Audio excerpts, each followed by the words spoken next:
ବାରଟାମ shopping ମଲରେ ନିଆଁ ଲାଗି ବହୁ ସାମଗ୍ରୀ ସ୍ୱାହା। ଗଜପତି ଜିଲ୍ଲା ପାରଳାଖେମୁଣ୍ଡି ରାଜଦାଣ୍ଡସ୍ଥିତ ବାରଟାମ ସପିଂ ମଲରେ ଗତ ରାତିରେ ନିଆଁ ଲାଗି ବହୁ ସାମଗ୍ରୀ ଜଳି ଧ୍ୱଂସ ହୋଇଯାଇଛି।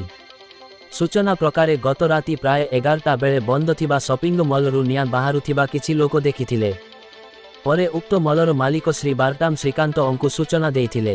ଘଟଣାସ୍ଥଳରେ ମଲର ମାଲିକ ପହଞ୍ଚି ଅଗ୍ନିଶମ ବିଭାଗକୁ ସୂଚନା ଦେଇଥିଲେ। ଘଟଣାସ୍ଥଳରେ ଅଗ୍ନିଶମ ବାହିନୀର ଯବାନମାନେ ପହଞ୍ଚି ଦୋକାନର ସଟର କାଟି ନିଆଁକୁ ଆୟତ୍ତ କରିଥିଲେ। ସୂଚନା ପ୍ରକାରେ ସେଣ୍ଟ୍ରାଲ ଏସିର କାପାସିଟର ଫାଟି ଏହି ନିଆଁ ଲାଗିଥିବା ଅନୁମାନ କରାଯାଉଛି।